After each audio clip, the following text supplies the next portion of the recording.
Bunyodkor stadioniga qaytganmiz, qadrli do'stlar. Shri Lanka hamda Nepal terma jamoalari o'rtasidagi Osiyo Kubogi saralash bahslari ikkinchi tur o'yini F guruhida Nepal terma jamoasi birinchi taymdan so'ng 4-0 hisobda g'alaba qozonmoqda. Jamoa sardori va yetakchisi Sabit Bhandari hat-trik muallifiga aylandi.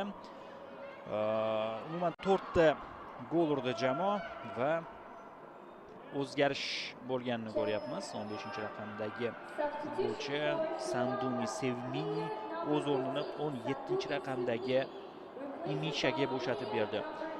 Shri Lanka terma jamoasida mana shunday o'zgarish, yarim himoyachi maydonga tashlandi hujumchi o'rniga. Ya'ni biroz ortga e'tibor qaratishga qaror qildi jamoa bosh murabbiyi.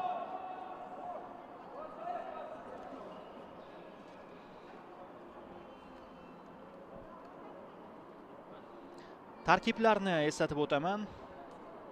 Nepal terma jamoasi darvozasida 20-raqamda Anjan Rana Magar turibdi. 4-raqamda Samiksha Ghimeri, 7-Renuka Nagarkota, 9-Sabitra Bhandari, 10 Rashmi Kumari Hisi, 11-Anita Basnet, u birinchi gol muallifi, 12-raqamda Gita Rana, 14 Preti Ray, 18 Sabita Rana Magar, 21-raqamda Nishat Hokar va 22-raqamda Sarasvati Hamal. Jamoa sardori 9-raqamdagi Sabitra Bhandari, jamoa bosh murabbiyi Patrick Di Weldi, Belgiya. Shri Lanka tarkibi: darvozada 1-raqamda Sakura Sevandi Subasingha, 2-chi Mahishika Kumudini, 4-chi Sachini Di Silva aniqrog'i, 8-raqamda Achala Sanjivani Pereira, 9 Shanu Paskaran, 11 Imasha. Nepal oldinga o'tmoqchi. Markazda qaytarildi. Bu hujumni to'xtatishda Shanu Paskaran yordam berdi. Darvozabon nepallik posbon Anjan Rana Magar. Mana u juda kam ko'ramiz shekilli uni bugun.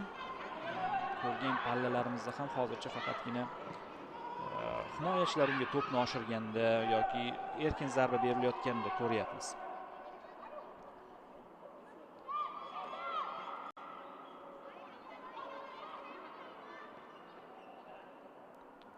Chap qanot, doimgidek shu qanotda Samiksha Ghimeri faol.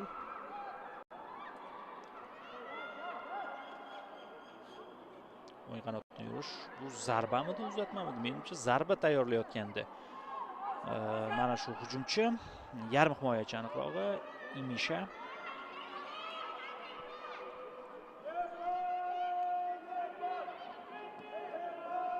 Nepal muxlislarining ovozini eshityapmiz. Maydon tashqarisiga chiqarib yubordi Shri Lanka himoyachisi Tarmika Sivanisvaran. Yon chiziqdan tashlanadi Nishat Hokar. Tezda o'yinga tashladi. Yaxshi uzatma deyishimiz mumkin edi, qachonki aniq borsa. Rejasi yaxshi edi, ijroda biroz oqsadi. Bu esa Madubashini Navanjana Pereira, himoya chizig'i vakili. Himoyaga yuklama juda ham ko'p. Yana bir hujum. Penalti do'stlar. Azizlar, qoida buzilgan deb topildi mana shu vaziyatda. 10-raqamdagi Rashmi Kumar Gisi yiqitildi jarima maydoniga kirgan chog'ida. Rashmi Kumari Gisi hujumchi, markaziy hujumchi, lekin asosan Sabitra Bhandarining ortida o'ynamoqda. Darvozabon Sakura Sevandi Subasingha va jabrdiyda Rashmi Kumari Gising, ikkalasi yolg'iz, yuzma-yuz. Hakam Wang Chiehning ruxsati kerak.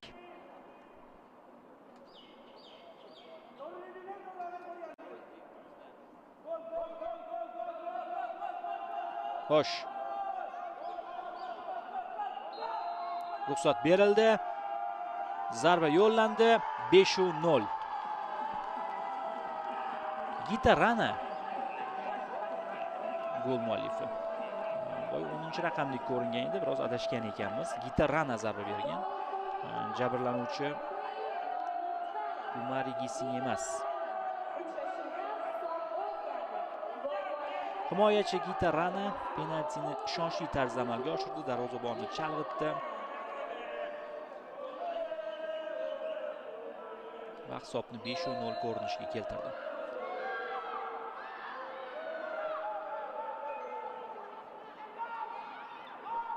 Yana to'pni olib qo'ydi Nepal. Navbatdagi hujumni ko'ramiz.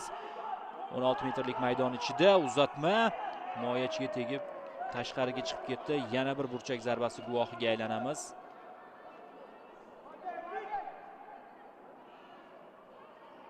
Mana o'sha penalti belgilangan vaziyat. 4-raqam egasi Sachini De Silva.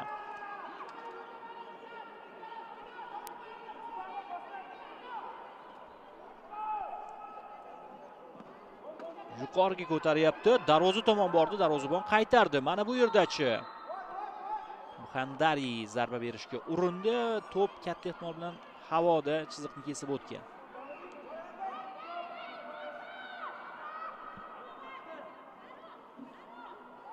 Bu esa gol.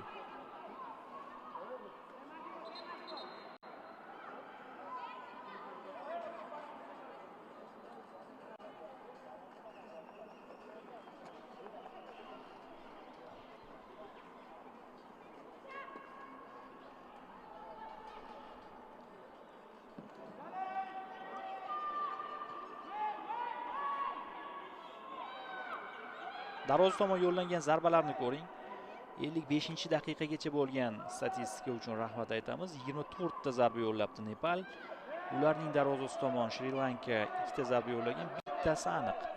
Ikkala tomonda ham bu borada 50% lik ko'rsatkich. Shri Lankaning 2 ta zarbasidan bittasi aniq, Nepalning 24 ta zarbasidan 12 tasi. Ya'ni teng yarim.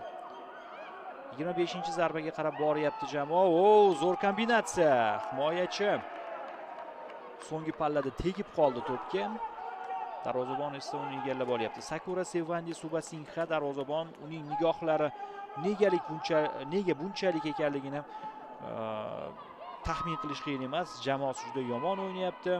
O'tgan turda 10 ta gol o'tkazib yubordi. Bu turda hozircha 5 ta o'tkazib yubordi. Albatta uni yaxshi kayfiyatda ko'rib bo'lmaydi hozir. Handari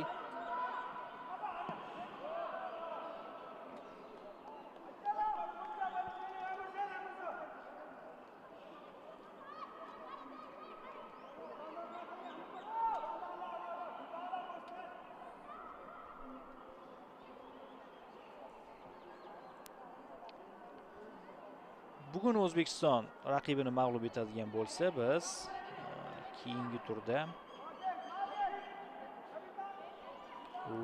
O'zbekiston bilan Nepal o'rtasidagi yaxshi o'yinni ko'ramiz.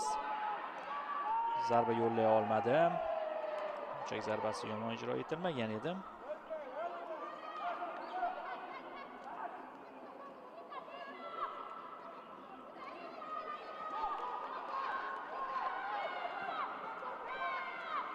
Barcha o'yinlar milliy stadionda bo'lib o'tadi. Mana shu stadionda O'zbekiston umid qilamizki, guruh g'olibi sifatida keyingi bosqich yo'llanmasini qo'lga kiritadi. Shuningdek, I guruhida ham o'yinlar bo'lib o'tyapti. Guam, Vyetnam, Birlashgan Arab Amirliklari hamda Maldiv orollari o'rin olgan o'sha guruhdan va o'yinlar Vyetnamda bo'lib o'tyapti. Vyetnam mezbonligida. Birinchi turda Guam Birlashgan Arab Amirliklari bilan 0-0 hisobida durang o'ynadi. Vyetnam esa Maldivni 7-0 hisobida mag'lub etdi. Keyin Maldivni ikkinchi turda Guam 3-0 hisobida yengdi. Vyetnam esa endi Toshkent vaqti bilan 19:00 da bugun o'ynaydi. Agar g'alaba qozonsa, Vyetnam birinchi o'ringa chiqib oladi. Maldiv allaqachon qolib ketdi. Ikkita o'yinda ham yutqazib. Bugun Shri Lankani ham shunday holat kutyapti katta ehtimol bilan. Shuningdek, D guruhi bahslari Indoneziyada bo'lib o'tyapti. D guruhida Xitoy Taypiye, Indoneziya, Qirg'iziston, Pokiston o'rin olgan. Xitoy Taypiye hozircha 2 tur o'yinni o'tkazib bo'ldi va ikkalasida ham g'alaba qozongan holatda guruhda yetakchi. Indoneziya esa ikkinchi o'yinni hali o'tkazmadi. Taypiye Pokistonni 8-0 hisobida mag'lub etdi. Indoneziya Qirg'izistonni 1-0 hisobda yengdi birinchi turda. Ikkinchi turda Xitoy Taypey qirg'izlar ustidan 3-0 hisobda g'alabani qo'lga kiritdi. Bugun 20:00 da Pokiston Indoneziya bilan kuch sinashadi va Indoneziya yana kurashda qolish uchun o'ynaydi. Uchinchi turda u yerda ham katta ehtimol bilan Xitoy Taypey hamda Indoneziya o'yini guruhdagi hal qiluvchi bahs, ya'ni guruh finaliga aylanadi.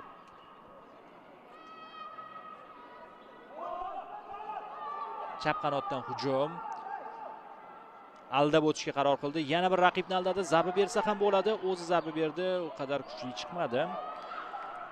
Yaxshi ishladi hozir shu yerda chap qanot vakili. Biz ko'rishimiz mumkin 18-raqam egasi Sabita Rana Magarni. Sakura Sevandining qo'liga bordi uning zarbasi.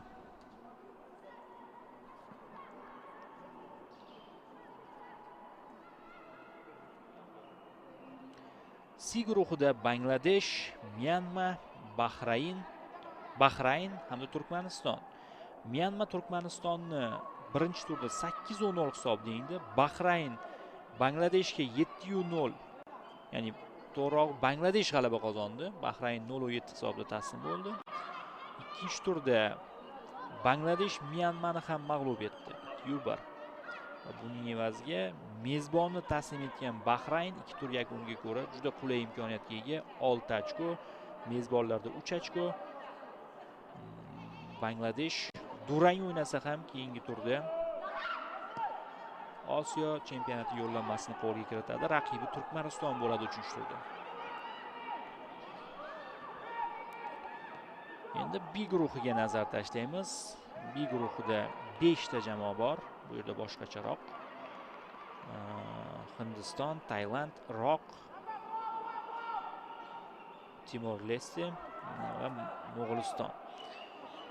Endi bu yerda Timor, Iroq hamda Mo'g'uliston turnirni, ya'ni kurashni tark etib bo'ldi. 3 o'yin yakuniga ko'ra Hindiston birinchi o'rinda 9 ochko, Tailand ikkinchi o'rinda 6 ochko. Tailand 3-o'yinni o'tkazmagan. Iroq 4 o'yinda 4 ochko jamg'ardi, faqat durang o'ynadi.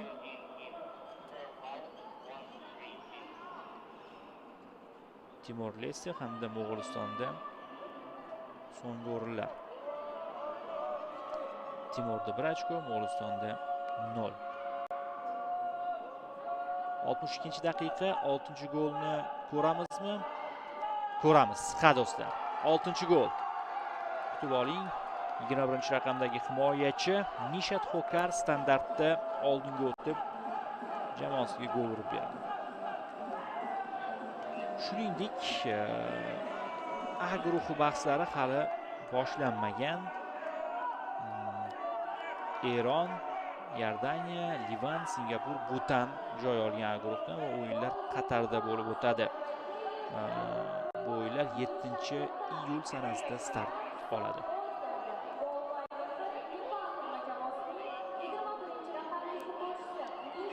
Shuningdek, H guruhida Shimoliy Koreya, Malayziya, Falastin, Tojikiston joy olgan. Bu yerda bahslar Tojikistonda o'tkazilyapti. Shimoliy Koreya birinchi turdan so'ng yetakchi. Malayziya ham Shimoliy Koreya bilan bir xil ochko jamg'argan, lekin to'plar farqi bor. Malayziya Falastinni 1-0 hisobda mag'lub etdi. Oxirgi daqiqalardagi gol evaziga Shimoliy Koreya esa Tojikistonni 10-0 hisobda taslim qildi. Men aytib o'tdim, Shimoliy Koreya umuman boshqa daraja ayollar futbolida.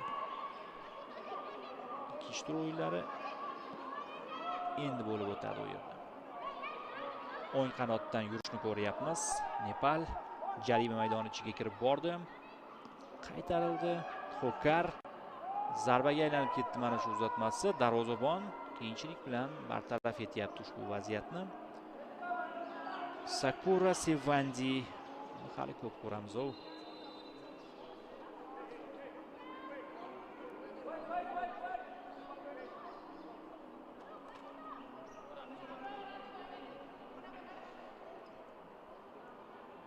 Mana o'sha gol.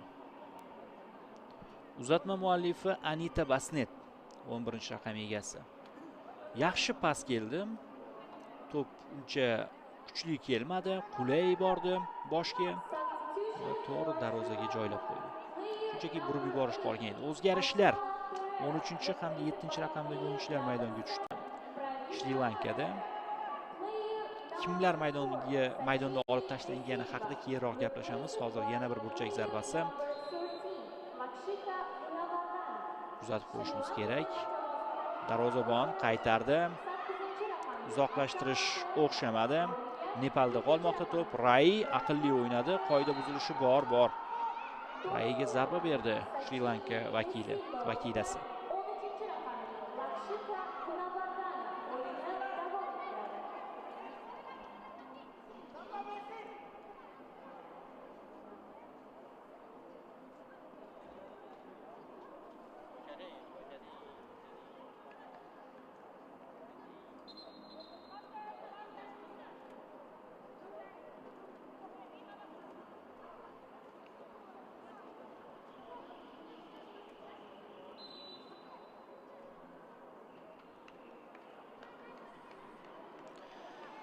Jarohat bo'lishi mumkin.